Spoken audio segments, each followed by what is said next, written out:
Hello and welcome to Season 4 of the Sunday Podcast, presented by sportsshoes.com.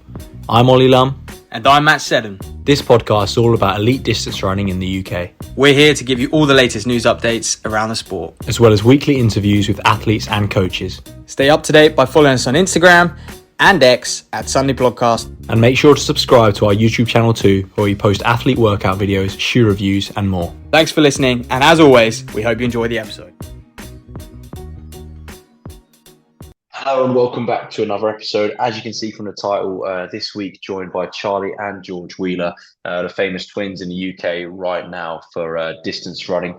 We'll obviously get into that interview portion of the episode later on. We've been wanting to have them on for a while, so really excited that we managed to this week. Finally, after they put in a good enough performance to warrant coming on the pod. That's what I've been telling them for years anyway. But anyway, we'll get into some reviewing. And Matt, you've just watched a race as we're recording now, so why don't we start with Mr. Jake Wyman? Oh boy. Yep, over in Australia with New South Wales Milers Series. Kind of very reminiscent of like a BMC, to be honest. But except there was just an absolutely packed crowd on the inside of the track. Whiteman, he just isn't having much luck at the moment, I think, on his return. I say much luck. I think he's just, he's just a little bit race rusty, as you can see. And he's just got third. Two Aussies have beaten him.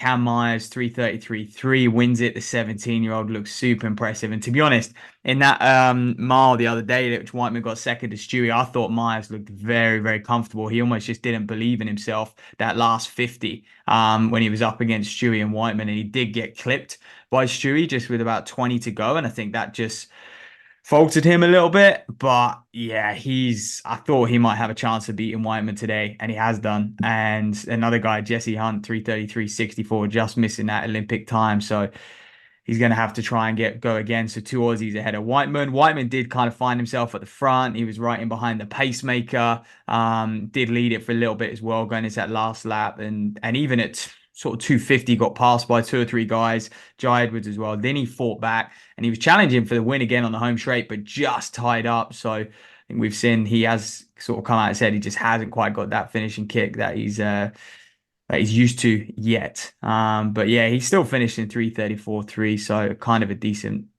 performance from him. But mate, Cam Myers, 17 years old,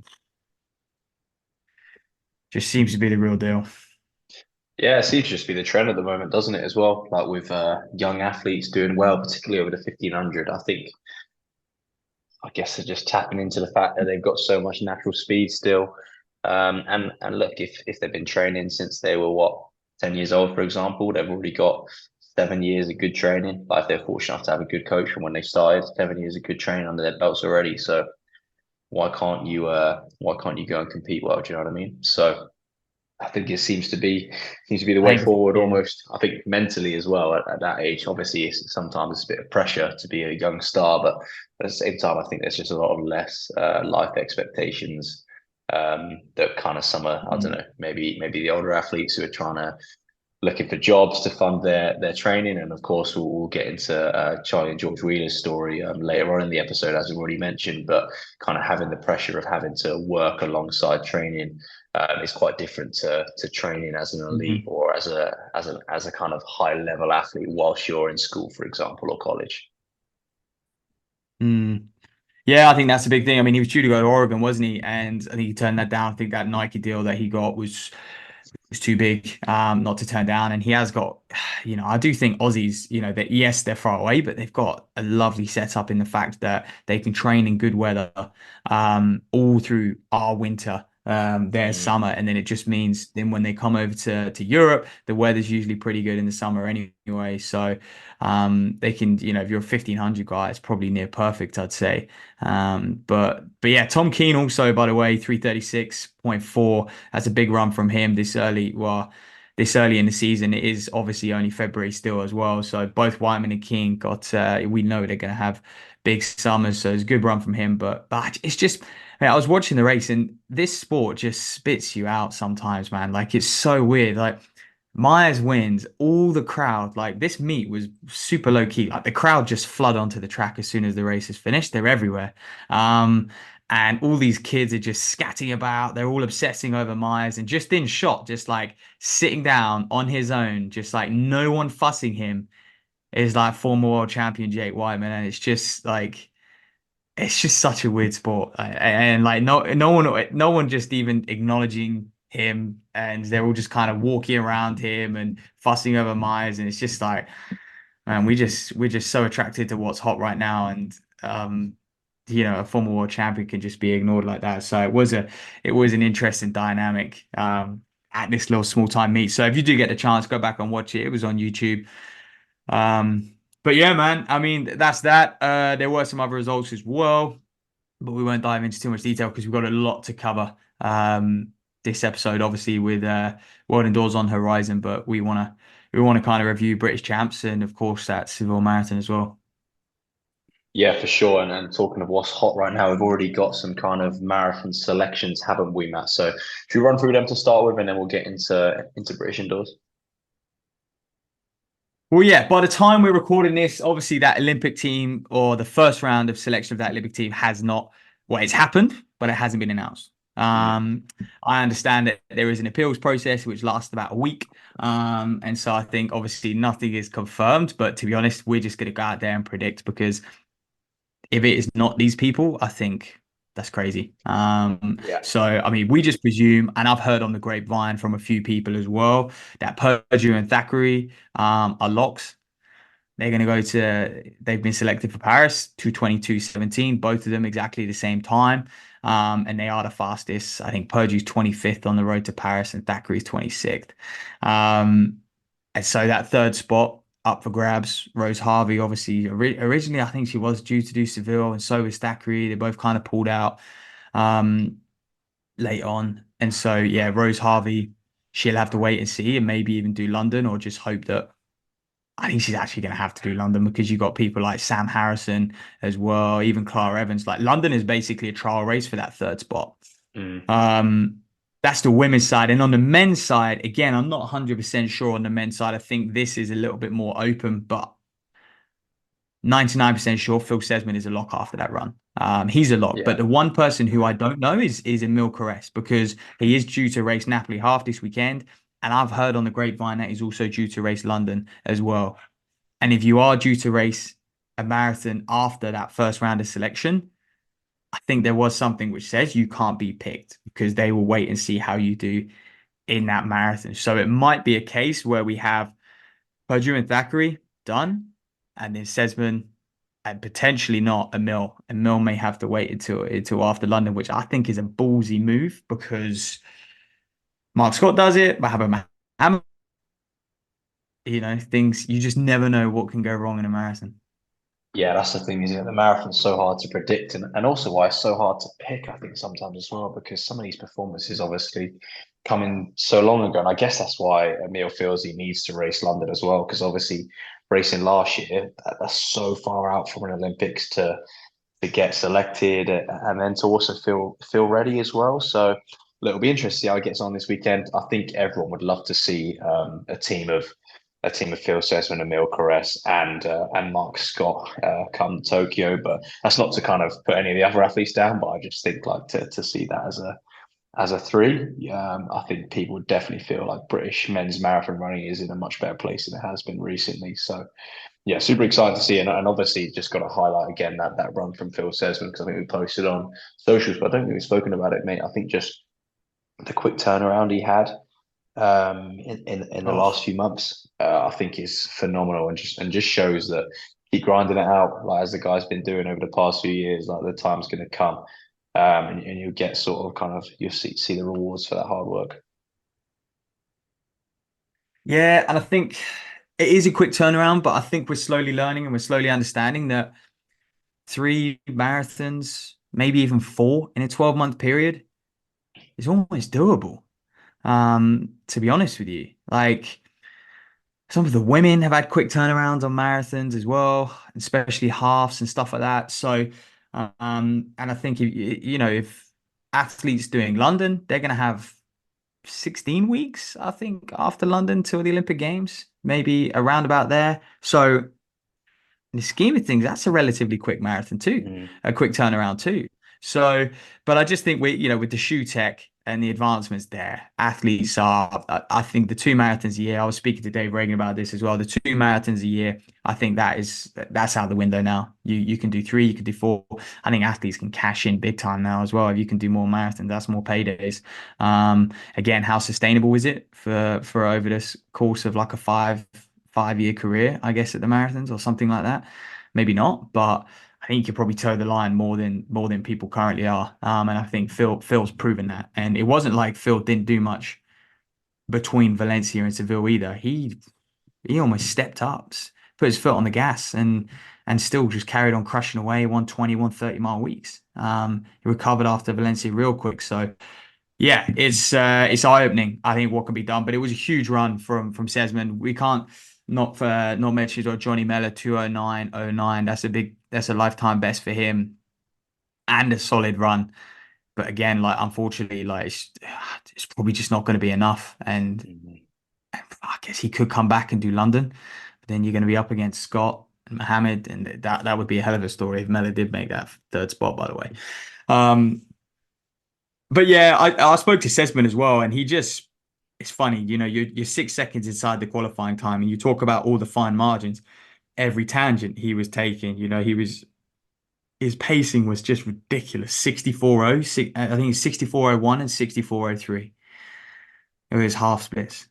It's just ridiculous. And he just had, he just got it bang on. He just got it so right on the day, fueling, pacing, and credit to the guy, bar European champs in Munich. Every single marathon he's done, he's got quicker.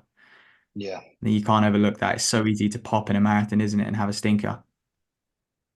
Yeah, I think so. And I think it's just clear, like for anyone who's kind of followed Phil's career or training at all, the guy is super meticulous about some of those things. And it's clearly paying off. I don't think you could have the quick turnaround that he had without kind of that meticulous nature of like focusing on your training, on your nutrition, your recovery, and everything. So yeah, brilliant to see and excited to see what you can do in Tokyo because Tokyo, Paris keep saying Tokyo, mate. I'm getting Mm. confused with our Olympic cycles. But anyway, Paris, sorry, this year. I can't believe it's already the next Olympics, to be honest. But yeah, I think definitely people are excited to see what happens later in the summer for him.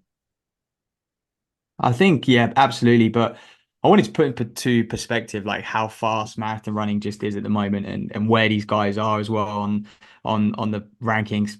The road to Paris, Phil, with that time is 62nd. Emil 64th, and Mohammed is our next guy in and 76th on the road to Paris. But when you go on the rankings, it's crazy. The depth in marathon running right now. Phil says when we're 208.04 is 195th in the world.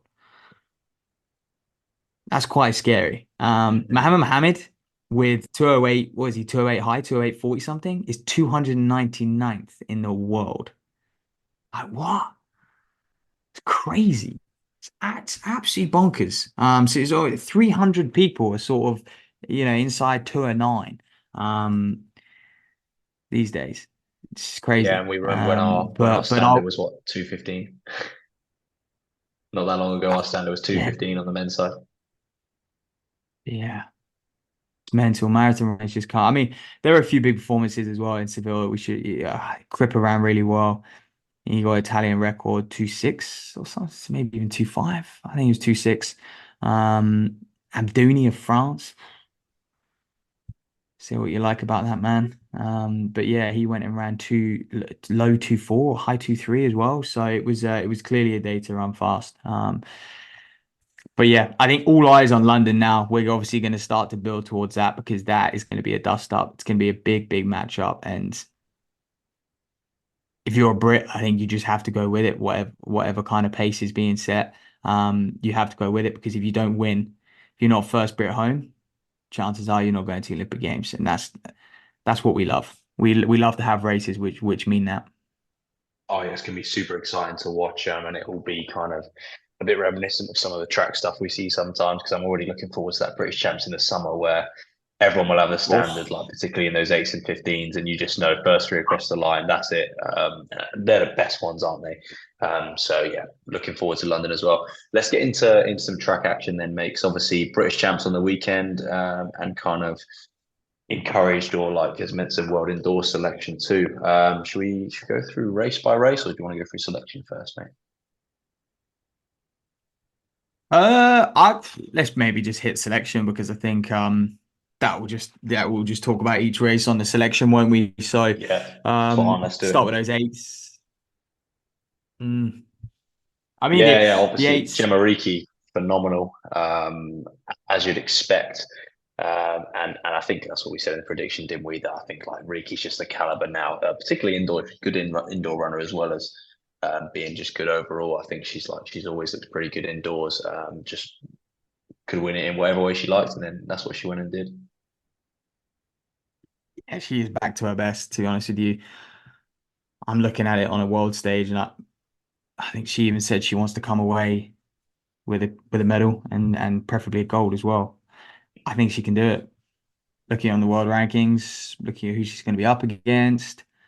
I think Riki indoors is very good. Home crowd as well in Glasgow. I mean, her, Muir, and Kerr have all got a chance to win gold. And that Mm, crowd, I honestly, I think World Indoors is going to be very, very special. Um, and yeah, Riki's performance on the weekend was good. Was very, very good. One of the best we've seen, especially to kind of do it in the British Champs, high pressure, and she got paced out well. Wallace did kind of do a nice job early. I would say that. Paced them through 400 nicely. You kind of it just made sure everyone's got a smooth run, and Riki just kind of capitalized on that and just grew and grew and grew throughout the race. And Buffy as well. Good to see her backing up last year's outdoor campaign, mm. and she's now off to a World Indoors as well as a World Outdoors last year. So I think it's going to be a good experience for Buffy. And again, I feel like in a championship race where things are slow and whatnot, Buffy's a threat. So I think we'll preview it after the episode with the boys, but I think Buffy and Riki are going to run very well indoors, and I think Riki could walk away with a gold. But yeah, it's in terms of the race, I wasn't that surprised. I can't. I think Mm. we bagged Riki for the win, obviously. And yeah, so there was no shocks there.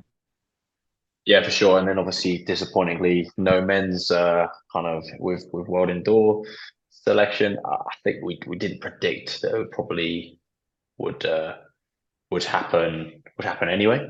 But I think it's just a bit one of the weaker events of the championships with a few of our top eight boys missing.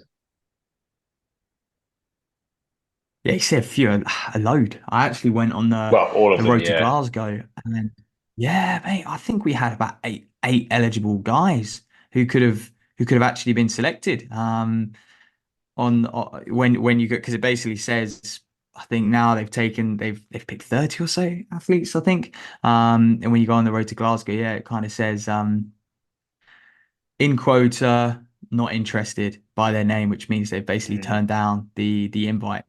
So towards the end of those guys towards the end of that back end of that 30 who are going to go to Glasgow are they're sort of like 70, they're high 70s in the world rankings, even 80s. So they are quite far down, and I think this is where Guy Learmont's frustration has come from because I've seen him sort of openly speak out. He's very frustrated. He hasn't been picked for Worlds, sort of claiming that he didn't have much time to appeal either. I guess it was a quick turnaround on the selection policy. We don't know the ins and outs of it, but yeah, there was a scenario where he was actually, on when they go through the world rankings quota, they could have picked him basically, because a lot of mm. people were declining and a lot of eligible people didn't want to do it, etc. So they've kind of got to Guy Learmont to said, "Yeah, you can come," and obviously British Athletics aren't accepting that invite or anything like that. So I think he's fuming, but to be honest for me he got beat at the British champs. What a story from Tonbridge's Jack Higgins, Hookway and stuff doing a terrific job. I've heard he was close to sort of leaving the sport 6 months ago, and he's back and he's on British champs. That for me was one of the races of the day. It was fantastic. And do you know what? As soon as the race went, and I kind of saw him, that gap to the rest of the pack opened up, and Higgins is just sitting on Lermont, and like it's just so tough when you're out front like that in an 800. And Limot is someone who will tie up. You can almost guarantee it. He's someone who likes a fast pace, and he just kind of gets slower from there. And yeah, when I saw the race unfolding, I was like, I think Higgins will take it. He'll pip him, and he just stayed on his heels the whole way. And what a story, what a run! Massive personal best as well, 147.9 indoors. And one thing I would say, 800s indoors are slow. It seems like guys will run 2, 3 seconds Mm. slower almost indoors than outdoors just because of the speeds they're going at, the banks and stuff. So I think Higgins has got a bright future, and maybe, even maybe, start to sort of throw him in the hat come the summer. For maybe sneaking into the British Champs final and just seeing what he could do. Yeah, that's it. I do think, yeah, the 800 is definitely a young athlete's game, and so people coming through like with these kind of big performances, like who knows how they could kick on to. But definitely, like, yeah, great performance from him. Let's get into these 15s then, because I guess you just said that that eight was one of the race of the champs for you, but I think most people have been dubbing that men's 1500 as the race of the champs. I think definitely Chris Barnes was on socials. Obviously Adam Fogg and Callum Elson were the big two, and they've been kind of rewarded with with selection as well. But I think, yeah, Piers Copeland, some a fantastic performance from him, and showing signs. Well, I say showing signs, probably his best performance ever, to be honest. I think we think of Piers Copeland a few years ago, and we think, oh, okay, he's ready to step up, maybe to be a great senior athlete, but actually, when you look at his career, that might be the best win yet. I think so. I think sometimes as well, athletes just need, when you've gone through a rocky patch, you just need a little bit of a break, don't you? You just need like a little bit of luck. Not to say his win was down to luck, but the race just kind of panned out. Then it opened up on the inside, and he just took his chance. I mean, I loved it. I absolutely loved it. I mean, he's shushing the boys there. So there's a bit of beef on socials after. What's he shushing? Shushing the YouTubers. So we started to see a little bit of rivalry form as well. Um, but now I think I'm hoping he can get back to his best, because again, it's just going to make that 1500 even more stacks this summer. But again, it does that result for me put into perspective. It puts into perspective Boston, doesn't it? And the different races, and I think more than ever, like it's just so hard to even get a gauge on times anymore. It's just so hard. You just if unless you are in that race with someone else, literally don't know what you could be capable of. And you don't know how someone's performance matches up against your own and stuff like that. And I think Barnacle said that as well, didn't he? He said as long as you're within sort of over 5,000, 10 seconds or so of someone, the chances are you're roughly the same level if you weren't in their race. And I think it's the same with the 1500. If you're within 2 to 3, 4, even 4 seconds of someone over 1500, unless you ran your time in that race as that they did as well, I think you're in with a chance of beating them. Copeland's proved that as well. And tactically, he just stayed relaxed, composed, and look, tough position for Fogg to be in. He took the race up. He tried to run it out of them, but again, it just shows you it's so much harder to run off the front than it is to sit in. Mm.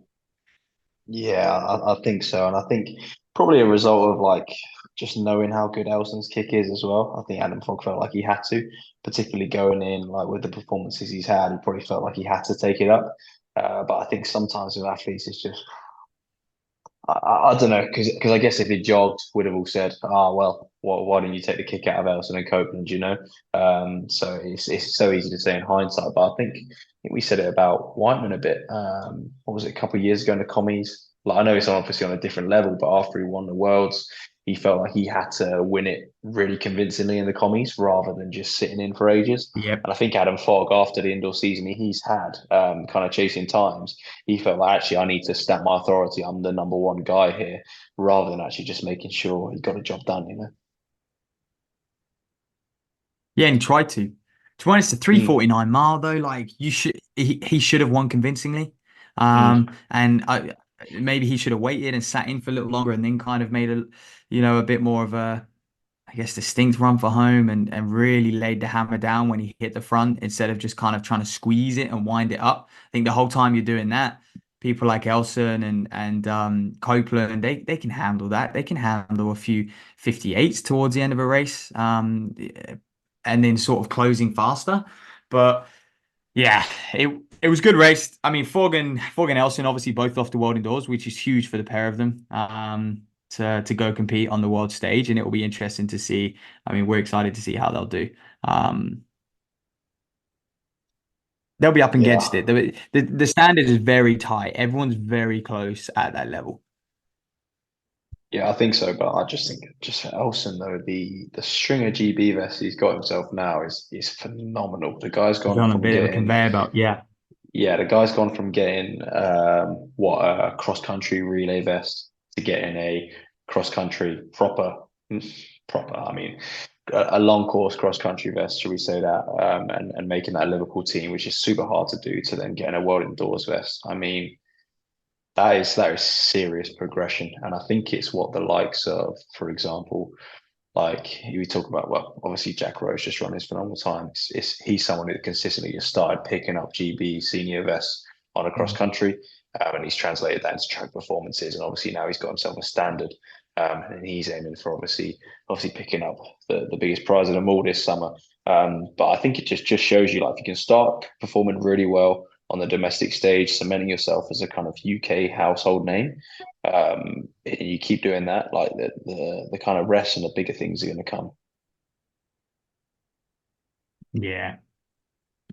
I agree with that, man. He's just the pathway has been spot on, hasn't it? He's set himself the goals, and he's nailed them en route as well, and not forgetting the World Road Running Champs as well, where he got silver there in the mile, and he is.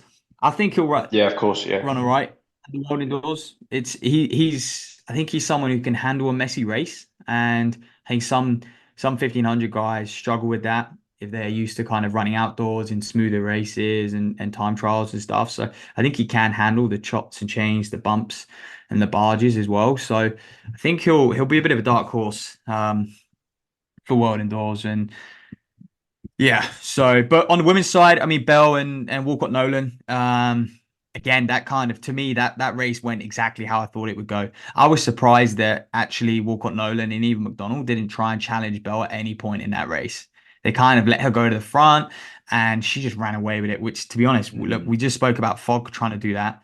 He couldn't execute it. How much better is Georgia Bell than those girls to be able to run a race like that? Yeah, and I think Georgia Bell now, like we obviously spoke to her last week on the podcast, so make sure you check that out if you haven't already. But we were speaking to her about since this year, she's unbeaten, and I think the confidence she must have had going into that, knowing that she's won race on the circuit. I know it's a championship race, and she was sort of saying herself on the podcast that actually she hadn't done a championship race in years. I just think when you're used to crossing the line first, and the competition's obviously not a massive step up, Yeah. then it's going to keep happening. Like it becomes routine. Mhm. She's like thinking, well, she knows she's going to cross the line first because that's all she does when she races at the moment. And I think the other girls as well Yeah. probably looking at her and thinking, actually, Georgia Bell's the one to beat, so maybe I'll just go for second, rather than trying to do anything to her. I don't know. Obviously, it's so hard to tell, but I think yeah, Georgia Bell's in phenomenal shape right now. Um, she's obviously going more experience, more exposure after a time out in the sport. I think that's all she needs, and she's obviously got a great training set up. Her training is going to be good enough, so I think whether she makes the Olympic team or not is going to be based off whether she can get enough like high caliber races under her belt. And I think going to a world indoors is a great place to kick that off. I think she will. I think she'll be. I think she'll be on that Olympic team, mate. Muir, Courtney Bryant, and it's going to be for me. It's going to be between Bell, Courtney Bryant, Snowden, people like that. Mm. McDonald, Walcott, Nolan. I can see Bell making that Olympic team. I really can. When we spoke to her, she's at that crossroads. Does she go full time until the Olympics? It's a sabbatical. I think she should.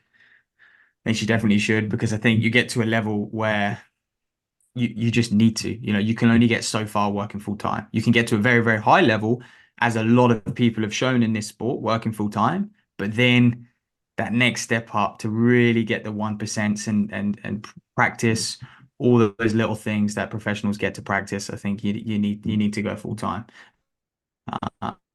Um, Yeah. So, For sure, and mate. let's be For honest, if sure. you do make that British Olympic team, you're talking about being at least a semi-finalist, if not a finalist.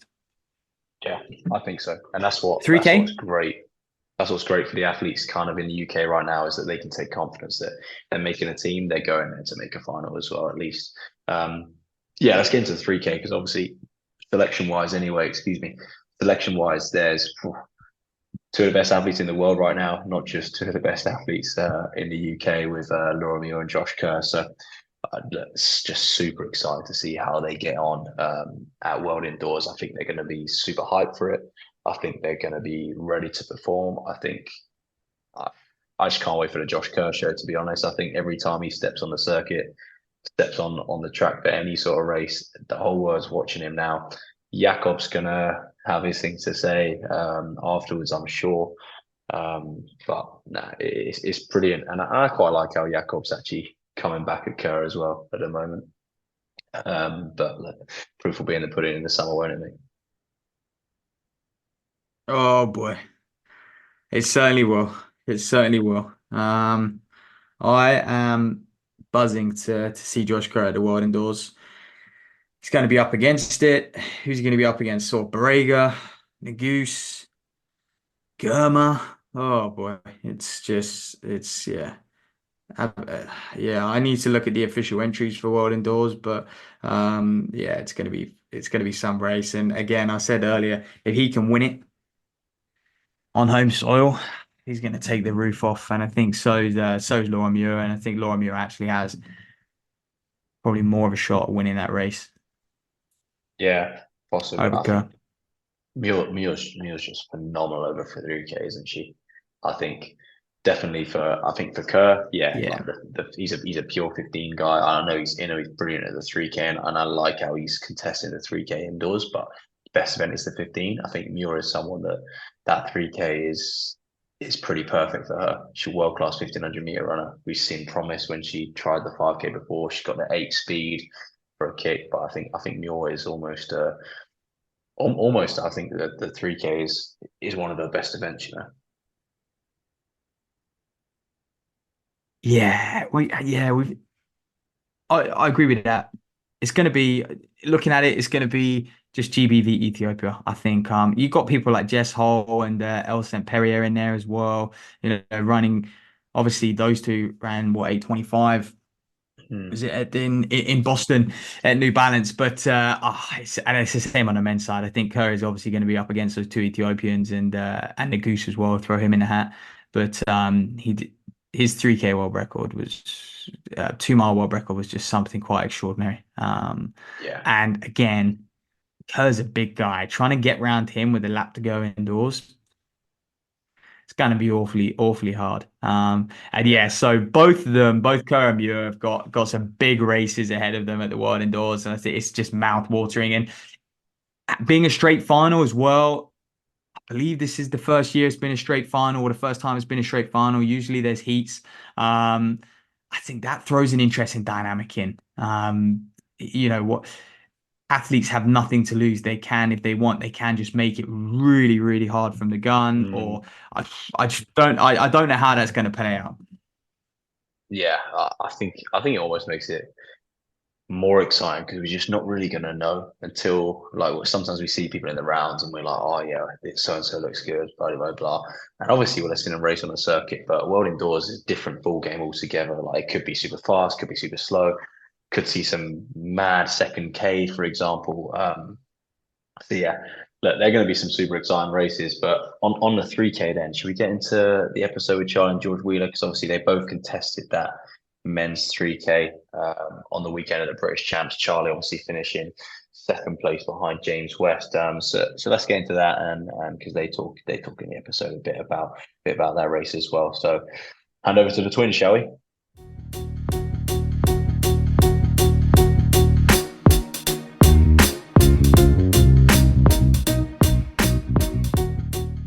Okay, Charlie George, first off, just welcome to the podcast. It's the first time we've had twins, and I have been teasing you for the past few years about finally making it on. So congratulations. How does it feel, mate? Or both of you, how does it feel? Well, yeah. I mean, I've still not achieved anything, so I'm surprised to have got the call up, to be honest. You kept saying do something good and we'll get you on, and I still haven't done anything good. So yeah, surprised to get the call up. Yeah, you must be getting desperate. Um, no, I'm just here as an extension of him, really, clinging onto his coattails. So um, yeah, I'm yeah, whatever. I'll take what I can Yeah, get. yeah, I know your boy's The been playing it disrespect. down, but yeah, I know you've been playing it down, but look, to be honest, 13:20 over 5K for Charlie, British silver on the weekend, indoor 3K. George, great cross country season. Obviously, didn't quite end how you'd like at Liverpool, but obviously getting a second place at Cardiff Cross, and then you did get your first England best over 3K this indoor season. So I would say you have been making some movements. Let's just can you talk to the listeners who maybe don't know? Charlie, you're working full time. You told me the other day you're the fastest guy in the world over 5K with a full time job. George, you're sort of self-employed, something like that. Talk about your setup for our listeners because I don't think many people know. Yeah, sure, I'll go first. For anyone struggling to understand our voices, I'm Charlie talking now. Yeah, so just working from home, but luckily it's fully remote, so it's like 40 hours a week, 9 till 6. But to be honest, if I'm like on top of it, I can kind of get away a little early here and there, or start a little bit later. Hopefully, my work isn't listening, otherwise I'll be getting in trouble. So yeah, work from home 40 hours a week. So I mean, it's good. I can get out like kind of 7 a.m. for a run, 7:30 even, because it's not like I have to get into the office and then head out again in the evening for another run or session or whatever. I swear to God, I don't know how people do it who are like banging out workouts at 6:30 or whatever. Like, fair play to them. I absolutely couldn't do that. I'm struggling with the 7:30 a.m. starts. That's hard enough. Um, but yeah, I mean, obviously, I kind of, whilst running is going well, it's like trying to make the two work together. But I'm like, I'm not going to be a runner forever. So it's almost nice to have that career on the side and be able to, it kind of takes pressure off running when, I have a job, I have a career, and running is almost just something that I do on the side. Yeah, so mine's more just like a bit of freelance, basically like some nonsense data entry thing, really. But it just, helps bring the money in whilst I'm still looking for like a career job. So I'm still in the process of like, applying for all of those, doing all my job interviews and stuff. And yeah, it's just such a long-winded process. I thought I'd get a job much quicker than I have. But yeah, so to keep me ticking over whilst I keep looking, I've just got, yeah, basically some freelance data entry thing. So I'm up in the mornings and out in the evenings with Charlie, just, still to have someone to train with. But I do have like, yeah, a bit more free time in my day. But yeah, the money's not great. Good to hear, boys. And Charlie, what you're selling weight loss pills, aren't you? We were just talking. Yeah, I'm a pill pusher, mate. Work for Big Farm. No, I wish I worked for Big Farm. I'll be getting better money. Nah, so I work for it's set up as like a kind of men's private health company, but they're branching out a bit. And one of the things they offer is like a weight loss thing, and there's some new drug going Mm. around that helps with weight loss. And I offer support around that, but not in terms of the drug, in terms of like lifestyle changes and things like that. So Look, boys, you've been doing kind of pretty much everything you can to carry on running post your kind of masters in America. How's it been kind of trying to navigate that? Because you talk about it quite candidly, like the idea that actually, yeah, you get up in the morning, you work, and then you train. But what does that look like on a week by week basis? Sorry, because I think you're doing a lot of mileage, and how do you kind of feel sometimes when you're like, actually, my week looks like run 10 mile in the morning, go to work, and run whatever it is in the evening, and that's all you do. yeah, I'd say it's made me a very, very boring man. There's not a lot going on in my life other than running and work. Um, like I try to kind of, live that kind of more balanced life where possible, but when you're trying to run to a decent level and work 40 hours a week, it becomes quite hard to kind of enjoy those other things. So I don't know. It's in terms of a day, I'll talk you through a kind of typical week then of training, I guess. So like Monday is so when we're on a bit of a down week now coming off nationals, but in a normal week it'd be something like morning 10 miler, PM 5 and strides. Tuesday, kind of threshold workout in the morning, something like 6 times a mile before work, and then another threshold workout in the afternoon, something like 20 times 400. Wednesday, nice, was just the one run. We usually do an easy like 13 miler. So we go and meet some guys who are also working. Like, you know, I'm not the only person working and running. Angus McMillan, he works full time. He's flying at the moment, obviously, major cross team. He works in Milton Keynes as well. So go and meet him for like a Wednesday evening run, which is cool. And there's a group of us that meet up on Wednesdays. So that's nice. And it kind of provides a bit of socialization in my week that otherwise I wouldn't get. Thursday, again, AM 10, PM 5 kind of thing. Friday then is usually a bit of a harder workout. So it'll be like maybe a bigger fartlek, or if it's, you know, we're approaching track season or getting ready for track races, it may be a slightly more specific track session. And then again, a double in the evening. And then, yeah, weekends, obviously, they actually really feel like weekends now that I have a full-time job. So it's good to be able to chill on weekends. But again, like, you know, perhaps I'd want to go out with my friends or go to the pub or something. But can't really do that so much when you're trying to run well. So yeah, it's boring is the answer. Yeah, but I think, you know, it's also important, like, to realize, like, yeah, we work and run, but there's also a lot of other people that work and run. You know what I mean? We just because we're still, you know, half decent at running, you know, you can think, oh, this is like fair or whatever. But there's plenty of other people that just because they're not at our level doesn't mean they're not still out there grinding. You know what I mean? So it's quite easy to play the like poor me card, but actually, at least we're good at it as well. You know what I mean? Like, I say my FIFA time's taking a big hit, which is tough. The ultimate team's suffering. But I don't hate it. Like, I love running, you know what I mean? I love trying to get better at running. It's what I'd be doing anyway. Yeah, sure. Like, it'd be ideal to not have a job, but I mean, so few people in this sport are privileged enough to be in that position. So it's not something that, you know, if you ever get there, you get there, but you got to just enjoy the journey for what it is, really, don't you? And if something comes along, something comes along. But for the most part, yeah, I can't see myself walking away from the sport anytime soon. I can. I really can. Love-hate relationship. Oh, mate, every morning I wake up going, this isn't fucking worth it, is it? God's sake. Follow these two on Instagram. Their captions. In fact, actually, Strava. I think I prefer the Strava captions, boys. There's always some Strava captions and Instagram captions. But you've both been very, I guess it's easy for me and Lum to say because, well, I knew you from a relatively kind of young age, but Lum's known you for most of his life. And we've always known that you're crazy talented, but your results didn't really show that. Like, I remember spanking you boys in Chiltern leagues, and I was no like expert cross country runner. Lum would take you to the cleaners over a 3K.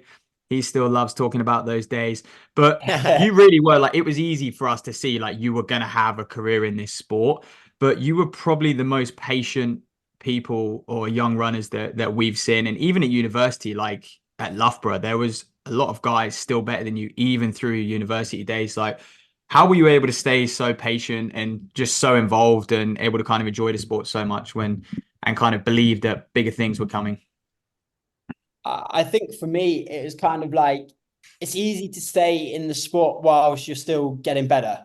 Like, and so for me personally, like pretty much every year I've seen myself improve. There was one year where I was injured and out for the whole time. But other than that, like every single year, I've seen those tangible improvements of, yeah, okay, I'm better this year than I was last year. So why the hell would I stop now? So I've just always kind of gone, well, in my head, like if I get better every year, then I'm going to end up somewhere pretty good.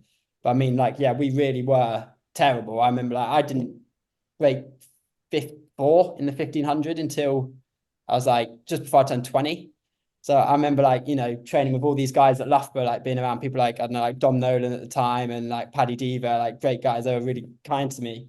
But I was like, I used to look at them in like absolute awe. Like these guys are like gods. Like I was there, like, you know, struggling to run 4 minutes for 1500. And then, you know, you fast forward 3-4 years of just that kind of gradual improvement.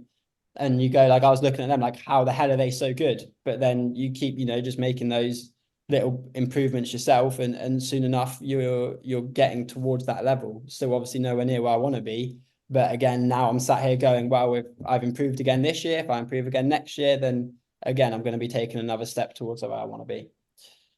Yeah, I think like obviously we physically were developed really late, which we were absolute runts as well, which didn't help. Yeah, I mean, I don't think we'd have been like, anything special anyway, but when we were younger, but yeah, physically we developed late, and there was definitely like a notable improvement once physically we caught up with like a lot of the people around our age. Then also, I think like obviously if you're good young, if you're winning stuff young by virtue of just being, you know, like a freak natural talent or more developed, then like it's the results that you love, you know what I mean? You love the winning, and then once that starts to go away as other kids start to catch you up, I think it becomes quite hard, and there's certainly like a reframing of the mindset that a lot of the kids that were winning when they're young struggle with. But I think for us, we were never anywhere near the front, so you love the sport for what it is more, I'd say, and like just love the getting better aspect of it and trying to be better than you were. It's not the results you fall in love with because you aren't good. So it makes it a lot easier to sort of, have that sort of intrinsic motivation just to keep sticking at it. Like, I think also we kind of came from like, and our training environment, obviously like Ollie knows, like it was hardly like an elite setup or anything. We'd all go around and take the absolute piss at training. Like it was more of a social than it was a like, you know, let's get really good at running kind of thing, which in the long run I think has paid off. It meant obviously we weren't that good as juniors, we weren't running loads, we weren't doing really hard sessions, we weren't super serious about any of it, but we'd turn up to training, have a load of fun, and then it meant, you know, you keep wanting to stay in the sport. And then also when you're not training hard as a youngster, it makes it easy to increase it as you get older as well. So I think just a combination of factors combined to mean that we were terrible when we were younger, but then there's always been that room for growth. Yeah. You mentioned that's made me think back to some S&C sessions in the sports hall and thinking about what some of our athletes were maybe doing at that sort of time. Like I think we'd rock up, play football for half an hour. We used to get there half an hour early to play football. But yeah, those was the best part. Tense. I'd get home from school like, Mum, I've got to get to training now. We've got football to play. Like, come on. Banned for a week from training as well for that pommel horse. Yeah, both suspended for a week. Yeah. It was not serious. No, for sure. And I think I remember you talk about that kind of growing later. I remember I must have gone to uni and you guys are about what, 5'6". I think I came back after first year of uni and you guys were 6 foot. So I think it did that as well, played a big part, didn't it? But what were your PBs going into Wisconsin and Lamar? And then what were they coming out with just for people listening?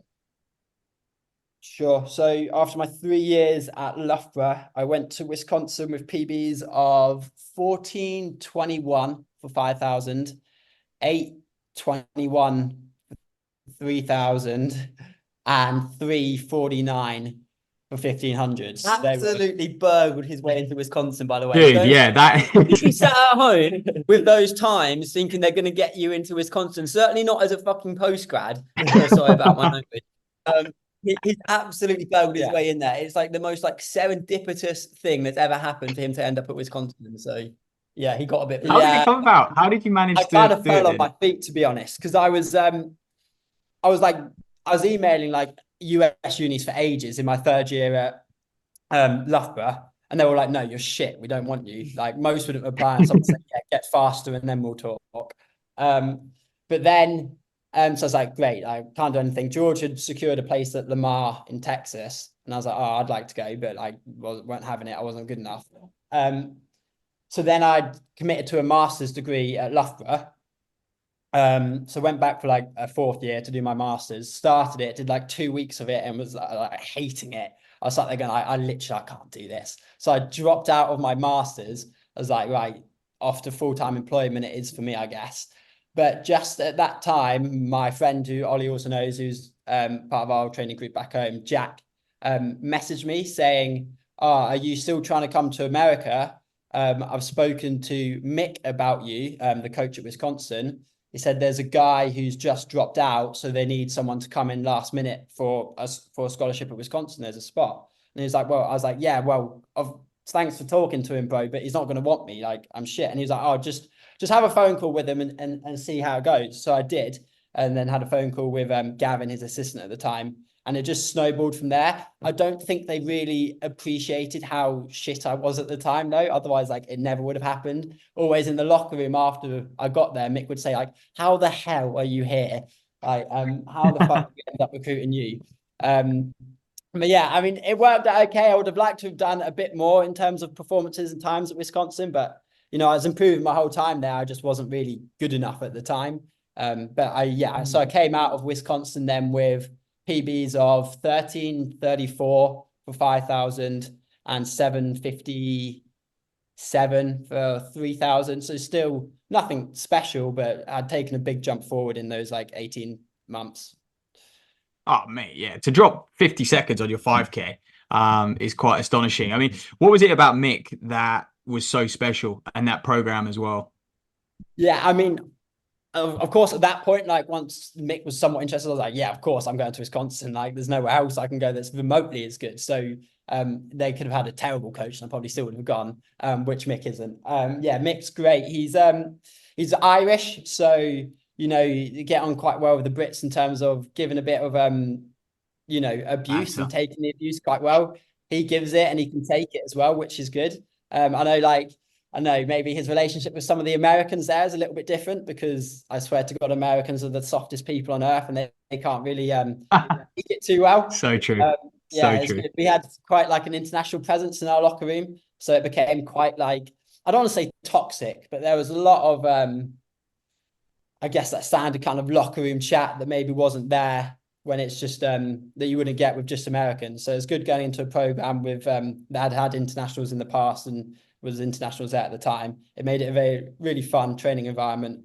But I think what Mick does well as a coach is I think it can be very easy when you're in the NCAA to get caught up in the NCAA and think that's the world. But I think Mick does a good thing of like looking at the bigger picture and go like, if you leave here better than when you came, like I've done a good job as a coach. It's not all about like, of course, it's a big part of you've got to perform in NCAA, especially if you're a scholar athlete. You're there to perform, and pressure comes with that. But Mick, I think, has a very good holistic approach. He doesn't try and rush the process too much in terms of you're not going to be winning NCAAs overnight just because you're now at Wisconsin and training with good guys. Like you can only do so much in your 2 years there or your 4 years there. And I think Mick, does quite a good job of kind of making sure that you're able to make progress every year instead of trying to, do it all rapidly. Yeah, I think that with Mick, it's just like it's good, honest work, isn't it? No more, no less. Yeah. It's just good, honest training. You're not it's like nothing special. Yeah, you're not out there flogging yourself every day, but it's not nothing either. I'd say the most impressive thing about Mick is watching him watch a workout when he's watching people work out. Like he may call someone over and go, like, I can see you just look tired today. Like, let's stop this workout short. We're not going to get anything from it. Take a day off and we'll come back and we'll go again next week. Like he was really good at managing athletes in that sense. Whereas I feel like a lot of NCAA coaches, is like, this is the training for the next 6 months. Like you do all of it and you either survive it or you don't. Whereas Mick very much was like quite hands-on in terms of like, more than happy for you to kind of like take rest days here and there and kind of take some prerogative yourself and go like, oh, Mick, I'm feeling a bit rough at the moment. And he'd be like, yeah, sure. Like skip this workout, take some time off. Or if he was watching you work out and, there were signs that something wasn't quite right, he was always very switched on to that and good at kind of making sure that you were ready to go when you needed to. Mm. And you had the luxury of having the OAC boys with you, didn't you? When you first went there, were they still there? So they'd literally just left. Okay. So Ollie and Morgan had both just finished. They'd hung around a bit in Madison, I think, whilst they were like kind of deciding what to do and where to go. But then they came back and visited once. So it was cool kind of having them come back and visit and seeing them around. And then also Mohamed came back a couple of times just to visit. I think he was in town for like a wedding or something once. So got to run with Mohamed and kind of pick his brains a bit about like Bauman and all that stuff and what they're up to. So kind of, getting to be in that environment and see guys that good and talk to them a bit is obviously only ever going to be a good thing as well. So. And And let's chat about your coaching setup now, because I think, Charlie, am I right in thinking that you still write most of the program, obviously inspired by what you did with Mick, and then Carl Bennett from MKDP kind of oversees that a bit as well. Is that correct? Yeah, so I mean, very much the two of us just write our own complete own schedule. We like kind of change things here and there depending on what we're doing and when we're doing it. But yeah, we very much just write our own training. And it's all like kind of predominantly strength based as you'd expect. But then yeah, if we're ever struggling with anything, we'll pop Carl a message and get him to have a look over it and see what he thinks or what he'd suggest. But for the most part, yeah. It's just what we feel like. Yeah, I feel like we're pretty good at, like, we've ran for so long now and under sort of different setups that we've had a good experience of, like, the different ways people train, like the Tuesday, Thursday, Saturday that like everyone does in the UK, and like how it's a bit different in NCAA and stuff like that. So we've sort of been able to work out what works for us and what doesn't. And I feel like, no one knows our bodies better than us, really. We know how we feel and what we need. And I think we've got very good at, we're certainly, I think now pretty good at getting ourselves strong. We can do that quite, I mean, that's easy anyway, really, but we're certainly good at that part of it. I think we still struggle a little bit during like racing periods of getting like our tapers right and getting to the right races sharp and maybe some of the specific work. But just the very base of like getting ourselves fit, I think we're good at. We need to work, But to be fair, like I question absolutely everything we're doing all the time. Like it's not like oh yeah, this works, let's do it. It's like I go to bed going, what the fuck should I do tomorrow? Yeah, that's not quite true though, is it? Yeah, for the most, like, it's not like, and then we have conversations all the time, like about changing the way we're training and stuff. Like, yeah, we usually constantly talk about like improving our training, but I think that's like natural. It doesn't mean that what we think we're doing now is completely wrong, but you're always looking to make it better. We know our training works for the most part. We're always just looking to refine it and try and make it even better. But the thing is, he goes, yeah, I question what I'm doing, but I think we're the sort of people that, unless under a very certain guidance, you'd also question what you're being set by a coach. You know what I mean? Unless I felt like he could explain it to me very well, I would go, well, why are we doing this? I feel like I need this instead. And like the thing that comes with being self-coached is like, yeah, okay, you take the losses on the chin a bit and go, yeah, it's probably, it's only my fault. I've got that wrong. There's no one to fob that off onto. But then also the wins are your own as well. You know what I mean? You go, yeah, I did this. I figured this one out, which is quite nice, I think. Well, that was going to be my question. Are you self-coached because you look at the coaches in the UK, you look at where you're based, and you kind of go, do you know what? There's no one that I actually want to be coached by, that I could trust and have that relationship with. Is that why you're self-coached? Well, I think that's how it started. That's how we naturally fell into it, coming back from the States. Like we wanted to continue training sort of roughly how we had in the States, obviously change a few things around, but mostly stick like that. And yeah, that doesn't really exist in the UK, or if it does, it's very few and far between, and certainly not around us. And I wasn't prepared to, like, especially with getting a job and that, up a move just to be in a better training group under a coach that trains the way I want to train. So we definitely sort of fell into it because, yeah, like training like we do doesn't really exist in the UK. I think it's growing now. It's definitely more and more of the sort of strength based is starting to come into it. But since then now, yeah, like I'm quite comfortable with it. I'm not totally against getting a coach if, I feel there's the right one around. But, most of those that I feel like I would trust are pro coaches, and I'm not pro. So, yeah. We did, or I certainly did for a while, consider moving to Loughborough and trying to get a job up there and, training with the group up there. Again, like even if I was there, I probably would have been doing a lot of my own stuff, but, with that many good runners around, like it's a decent environment to be in. The only thing is up there, like it's such a bubble. You get in and you can't get out, such a bubble. It's so dangerous. People go and don't leave.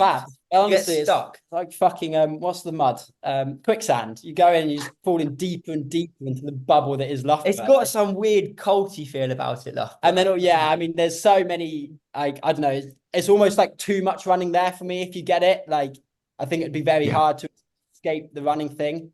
Like it's nice. I've got friends around here, that aren't runners that I can go for a pint with sometimes if I want, or the cinema with, or whatever, But yeah, I think some people probably benefit from being like running all the time. But I know for me, I need some like kind of other outlets. And I think in Loughborough, it's great while it's going well, but if you have a little setback or something, then it can be quite a tough place to be. Mm. Yeah, let's talk about some of your recent races then, lads. Should we start with Boston? Because I think you mentioned earlier how look, other people are out there training. You're not the only ones with full-time jobs. And whilst I get that, you obviously had great runs, like more progression, but you're lining up on a start line there against people who are full-time. So talk about that experience and how it went. Yeah, so I mean, for me at Boston, it was a bit weird because I went down the day before to pick up my number, and I was like, oh, what heat am I going to be into the meet organizer? He was like, oh, at the moment it looks like you'll be heat 2. And I was like, kind of looked at the list and knew that some people weren't coming. I was like, oh, look, I know I've got a quicker PB than like half these guys you've got put in heat 1. Will you let me in heat 1? He was like, no, not yet. But if enough people pull out, I'll make sure you're one of the first people to be moved up. I was like, okay, cool, sound, thanks. He was like, I knew quite a lot of people weren't going to be turning up. So I was like, cool, I'll warm up with Scott Beattie, who was out there, who was definitely going to be in the A race. So did that warm up, came back and then checked the heat sheets, and I was still in heat 2. So I was like, oh crap, I've warmed up too early here. So turned around, went back out for like another little mile jog, and then came back, went to tour, came back, and then I was like, my guys who I was with there, we were staying with one of George's mates from uni. It was like, oh, you are in heat 1, you've been moved up. It's going in like 10 minutes. You better hurry up. I was like, oh shit. So I started to get like a bit panicky, and he was like, mate, calm down. You're going to be fine. But I was like whizzing through my drills, all that crap, and then sprinting over to the start line. And then I kind of looked around at the start, and I was like, oh, like it's a decent field, to be fair. Like maybe I shouldn't have been asking to get moved into this A race. Maybe I am a little bit out of my depth. But I was like, I'll be fine. Like just run, relax, and stay in the race, and then it is what it is. So that's very much what I did. I just tried to have as relaxed a race as possible. And then it slowed the 4K once the pacer dropped out. But as I said, unfortunately, I'd have liked to have kept it moving and tried to get under that 13:20 time, but I wasn't fit enough to be able to get to the front and keep that pace moving. I was kind of, reliant on other people and getting a tow around. So unfortunately, it was kind of like, the time kind of disappeared in that 4K a bit, but then closed well in like, I don't know, an 89, 600 or something, and ran 13:20 flat. So I was a bit annoyed to have just missed the Euro standard. Then I don't know, like you say, you kind of look around at the results afterwards and go, well, I was competitive in a race with some very good athletes here. There's like, I think Foppen beat me by a second, who you'd ran 13:08 2 weeks earlier. Sam Parsons just out kicked me, and he's a solid Tim beat elite. Yeah, Tim for elite. But anyway, I was competitive with a bunch of pros. So what I took away from that race, a lot more than the time, was the fact that I was competitive and was like, held my own in a field of decent people. So of course it's not quite where I want to be, but it was kind of another step. Yeah, obviously for me, I only went around 13:40, which is so average. And I think on like it's so easy to say, isn't it? But I think I'm a better athlete than like that time. But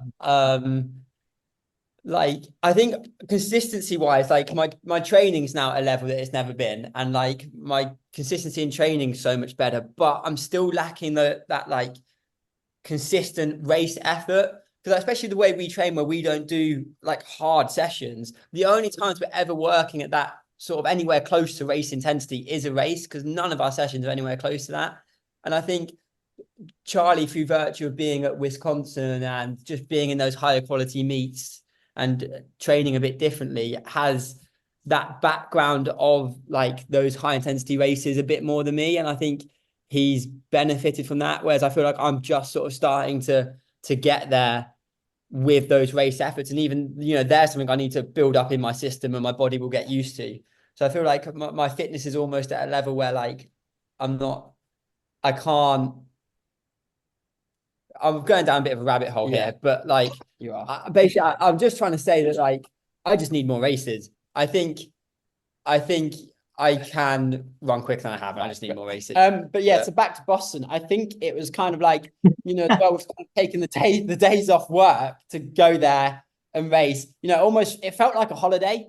It was a kind of weird environment. Then we stayed at our George's mate's house, our mate as well, our Declan. And Scott stayed with us, and one other mate of George's mates from uni came up and stayed as well. So we were just kind of like just having a great time for like 3 days, like just bumming around Boston. And it was a very, very fun time. And it was good in that like the atmosphere was very relaxed and that stuff. We were just like crashing on the floor and stuff. But yeah,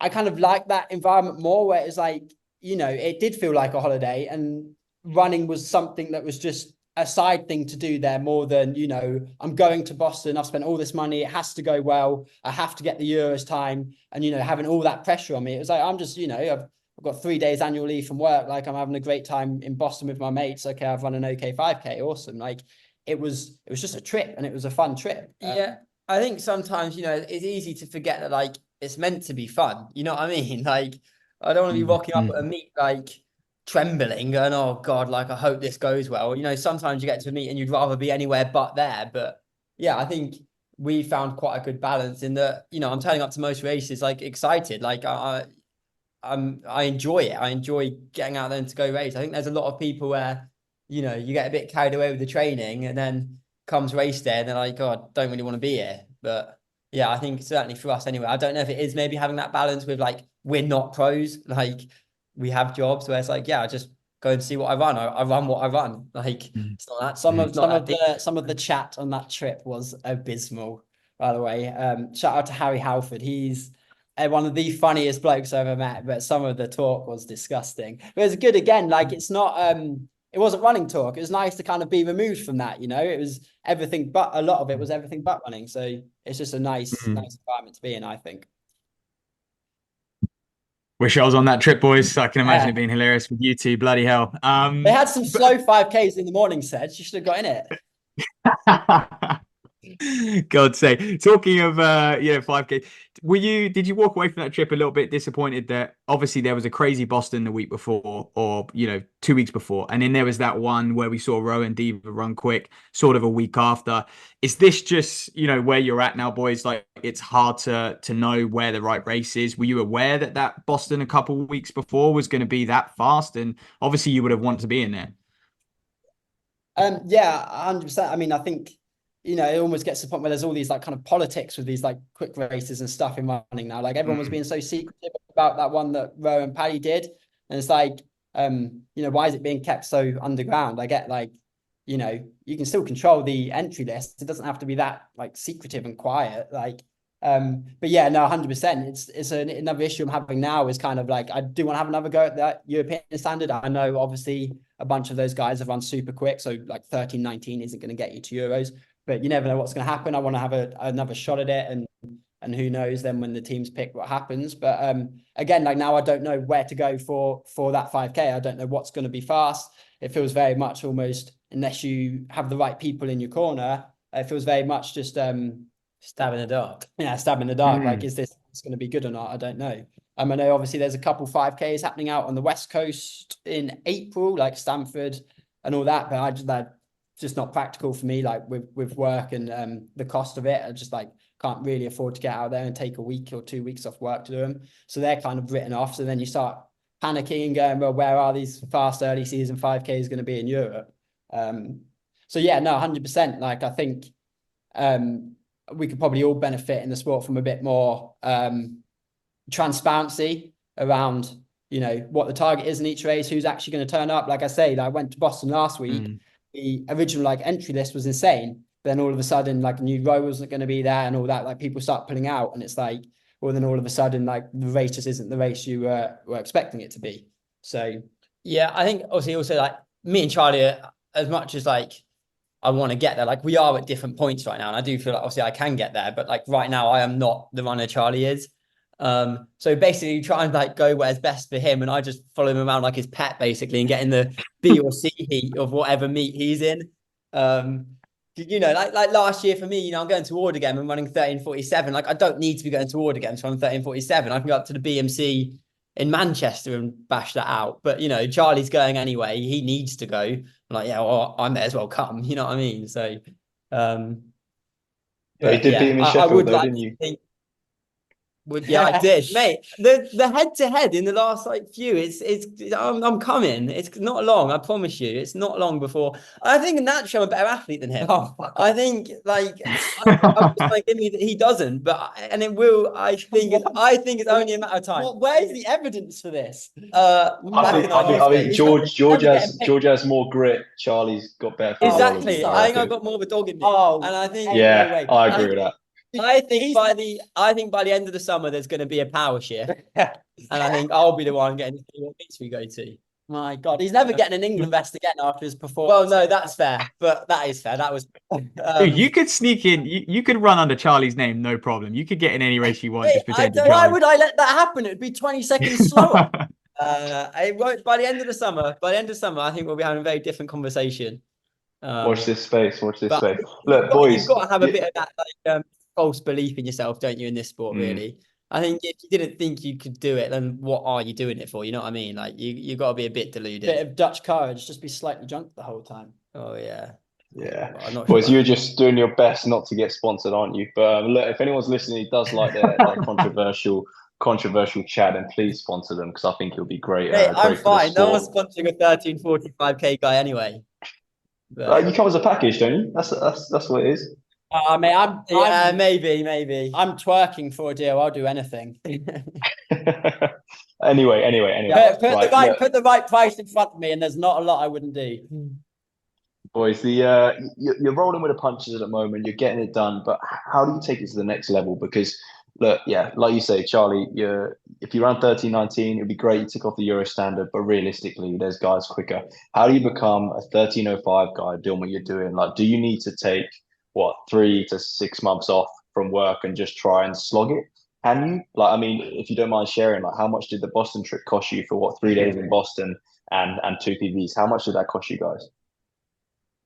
Yeah, so I think in total, luckily we got accommodation for free because we slept on Yeah, Declan's shout out floor, Declan, which was what a great awesome. man. But I think overall it cost me about £600.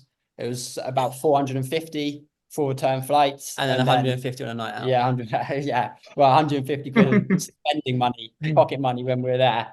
But yeah, the night out got a little bit silly. We did go to the casino there though, and the minimum bet was $50, so I didn't bet, which did save me a lot of money. So that Well was done. okay. I know that would have been hard Thank for you you. boys. Well done. Yeah. I had a bad experience in the casino over Christmas, so yeah, I was a bit put off to be honest. But yeah, no, so that cost like 600 quid. So yeah, like I don't have the money. That's where I talk about these West Coast races. I don't have the money to be doing it. Like it's simply too expensive. So yeah, how do I get to the next level? That's what we ask ourselves, really, isn't it? Yeah. The conversation we have. Obviously, Altitude boys. I've You've never been. You're altitude virgins, aren't you? yeah, never been. No. But again, that's how it works. something. Like the obvious Exactly. answer, especially for Charlie, obviously being at the level he's at, is signing a contract. You know what I mean? If you could take the sport full time, then I just don't see how you wouldn't get better. Yeah, I've always say that. Obviously, I've kind of quite relaxed. I've lost the word, but relaxed attitude that is to the sport at the moment. But it's kind of like, you know, if I was privileged enough to be able to call it a job, then all of a sudden, you know, I'm able to start taking the sport more seriously and do those things that should hopefully result in me getting to the next level. Yeah. I've always kind of said I feel like a year behind in the sport at the moment. Like if I ran 13:20 last year, like it's a great time. It probably gets me somewhere. And then last year I ran 13:25. If I'd done that a year earlier, okay, I think that was the Commonwealth standard. Like might have had with how Commonwealth gets picked. I don't know. Might have had a chance of going to commies. Like, probably 13:04 next year. Yeah, we'll probably end up. Yeah, so maybe I'll end up somewhere around 13:05. But again, a year late for the Olympic standard. Like I've always kind of felt a year behind, so I do feel like I'm kind of playing catch up in that regards. But yeah, no, it's a good question. It's a question I ask myself all the time. How do I get to that next level?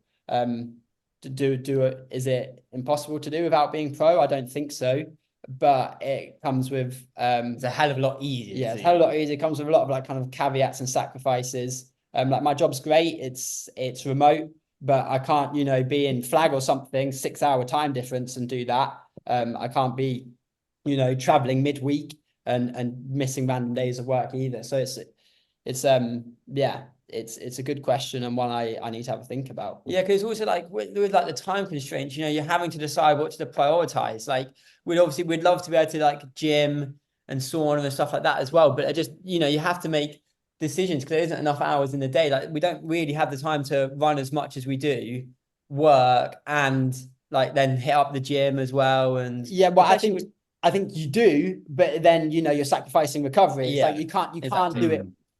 So you have to pick and choose the things that you do. Yeah.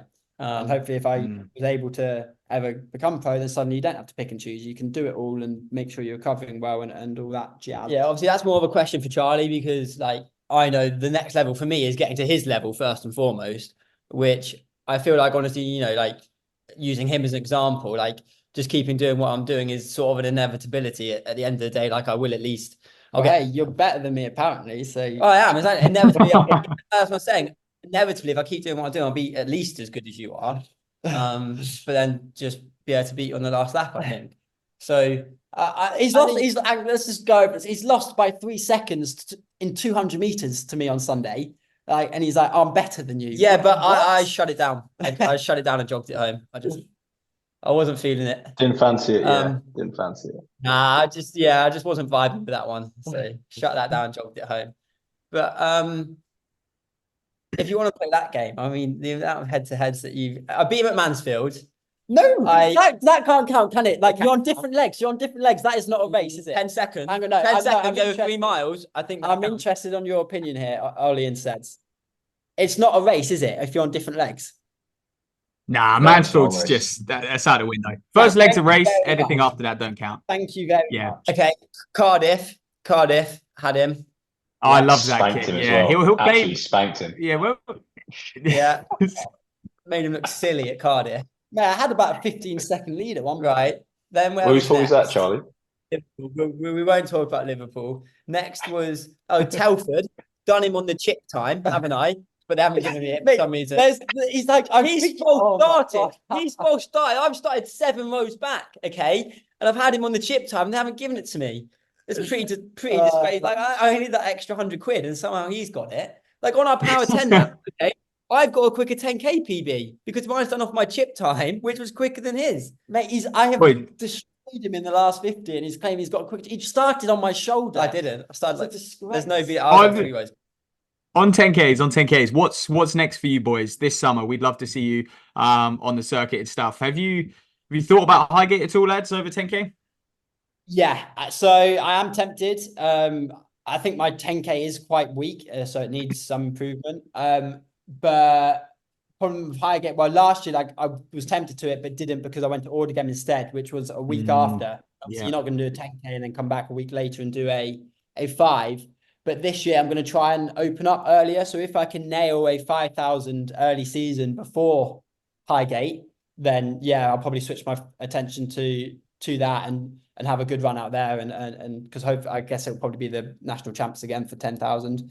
So yeah, I'd like to do it 100%, but 5,000 is my main focus. So as long as I've got a solid one out the way and I'm happy with it, then I'll definitely switch and try and do Highgate. George, what's next for you, big man? Whatever's next to him, and I'll just be in the BOC heat or whatever. Oh, we love it. That has been a fantastic episode. Yeah. Thanks for coming on, boys. Obviously, and look, anyone listening, just make sure you support them if you can. Follow on their socials, get their follow account up, and then maybe they can have influencer deals rather than sponsorship deals. Yeah. So we'll see. I'm the anti-influencer. Yeah, you say that, but you're becoming an influencer, mate, just by being anti-influencer. So look, you've got to get to your jobs. So we'll let you go. I'm a man of morals, so much for speaking to us. Yeah, no worries, mate. Cheers, boys. Thanks for having us. Appreciate it. Cheers, boys.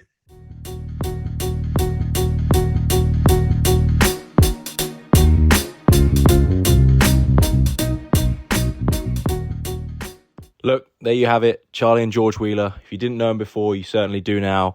As you can see from the interview, kind of super open and honest from them throughout. And I think you can really see how they get some of their racing tenacity from their personalities that came across in that. I mentioned it in the interview itself, but obviously anyone who's looking to sponsor some athletes out there right now who aren't afraid to say what they think, please reach out to them both, because I think they'd really appreciate that support. Like, I definitely think they're two athletes that in the next few years we're going to really see what they're made of, especially Charlie getting so close some of those times now with that 13:20 5k PB. But look, we didn't think we needed to review this episode too much today, seeing as they spoke so well themselves. So thanks for listening, and we'll catch you very soon.